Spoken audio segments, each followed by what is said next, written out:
Customs isn't just a booth at the border, it's a global sorting system for money and control. And it decides what your stuff costs, often without you noticing. Tariffs aren't just politics. They're a machine built into every shipment. Once you see the steps, you'll understand why prices jump overnight. Stay with me, because a single code on a single form can change everything. And most people never notice it happening. Here's the simplest truth. Borders don't only stop people, borders also process things. Every day, millions of products cross borders. Food, electronics, parts, medicine, clothes.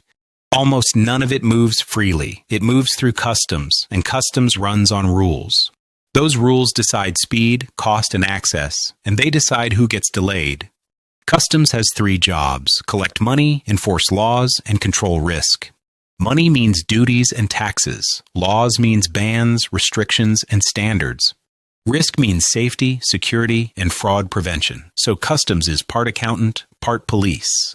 It's also a gatekeeper, and gatekeepers shape markets. Now here's the key idea. Customs doesn't see your product like you do. It doesn't see sneakers. It sees a category, a code, and a declared value. If those are wrong, everything changes. Duties change, inspections change, delays change. Even penalties change. One mistake can become expensive. So how does a shipment cross a border today? It starts long before the container arrives. First, the shipment becomes paperwork, invoices, packing lists, certificates, shipping documents. Without documents, nothing moves because the system runs on data. No data, no clearance, no clearance, no trade. Then comes the most important piece, classification. Every product gets a customs code, usually under the harmonized system. That code is the product's identity inside the trade machine. It decides duty rates and restrictions. It also decides reporting requirements, and it can trigger extra scrutiny. Classification is harder than people think. 2 similar products can have different codes. A small material change can shift categories, and a category shift can change the tax rate. That's why one code matters. A code is money in disguise. And mistakes here echo through the whole chain. Because companies can game classification, put a product in a lower duty category, and pay less. That's why customs cares so much. Misclassification is basically a tax loss. So the system creates audits and rulings. Classification becomes a battlefield, not a label. And disputes can freeze shipments, even when the goods are real. Next comes valuation. Customs taxes the declared value, not your feelings about the price. And the declared value isn't always obvious. Shipping, insurance, licensing, discounts can matter. If value is understated, duties drop. That's why valuation is a risk zone. And it's one of the fastest ways to trigger an investigation. So customs may demand proof. Invoices get checked, payments get traced. Sometimes customs uses reference prices. That can create conflict fast. Because what you paid and what customs believes can be different. And the difference becomes the tax bill. Now we hit origin. Where did the product come from, really? Not where it shipped from, where it was made under the rules. Origin matters because trade agreements exist. Tariff rates can change based on origin. Some goods qualify for reduced duties, some don't. This is why rules of origin are so important. Assembly location isn't always the answer. A product assembled in one country can originate somewhere else. It depends on the rules. So companies design supply chains to meet origin tests because one origin decision can change costs dramatically. And it can decide whether goods are even allowed in. So customs focuses on 3 core levers: classification, valuation, and origin.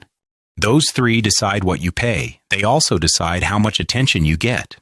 If anything looks off, you get flagged, and flags lead to inspection. That's where the border becomes real. Not every shipment gets opened. That would collapse trade. So customs uses risk scoring, data, history, reputation, commodity type, route patterns. The goal is to inspect the right containers, not all containers. That's how the system stays fast and still feels strict. This is where technology shows up: scanners, x-rays, radiation detection, databases.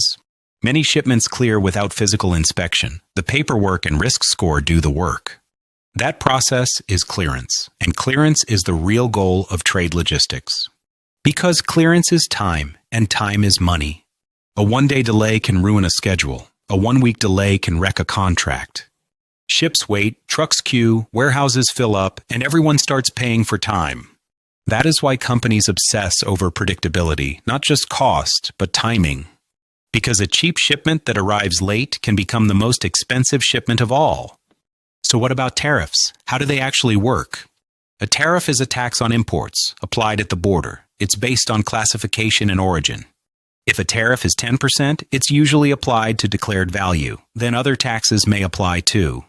VAT or sales tax can stack on top, so costs compound. But tariffs do more than raise prices. They shape behavior. They can protect domestic producers. They can punish foreign competitors. They can redirect supply chains, and they can trigger retaliation. That's why tariffs are political. They're economic weapons with paperwork. Tariffs also change, and that's why they feel chaotic. Governments update rates for disputes, security claims, emergencies, or industrial policy. When tariffs change, companies scramble. Some rush shipments, some reroute, some reclassify. Others delay purchases. Others search for new suppliers. And many raise prices because someone has to absorb the cost. So who actually pays the tariff? Technically, the importer pays the government. But the cost spreads. Consumers see higher prices, suppliers take lower margins, workers see lower demand. Tariffs don't land in one place. They ripple through the system. And ripples become inflation, shortages, or delays. Now let's talk about the hidden world behind customs, brokers. Most companies don't file entries alone. They use customs brokers. Brokers translate shipments into the language of the system, codes, declarations, compliance. They know which documents matter. They know where mistakes usually happen. If the broker is good, goods flow. If the broker is sloppy, goods get stuck. And stuck goods are expensive. Ports charge storage, containers sit idle. Factories wait for parts, retailers miss seasons. So customs is not just law, it is logistics, time, and coordination. And time is money, every single day. Now here's the part most people never see: compliance. Companies must keep records and prove claims. They must respond to audits. Customs can review shipments months or years later, so clearance doesn't mean safe forever. It means accepted for now, and that's a big difference. That's why the border isn't just a line, it's an ongoing relationship with the system. Trade requires trust. Customs is the institution that decides who is trustworthy.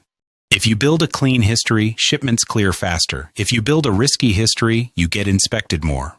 That feedback loop shapes business behavior, quietly but constantly. So why does this matter to your daily life? Prices, availability, and speed. If customs delays a shipment, shelves go empty. If tariffs rise, prices rise. If inspections tighten, delivery slows, and everything feels out of stock. Because supply chains are global, border rules affect far more than borders. They shape the whole economy. So next time you hear tariffs on the news, remember what it really means. It means codes, values, origin rules, risk scoring, inspections, and money collected at scale. It means paperwork deciding reality. It means forms turning into prices. It means customs, quietly shaping what the modern world can buy, build, and move. And it runs quietly, every day, behind almost everything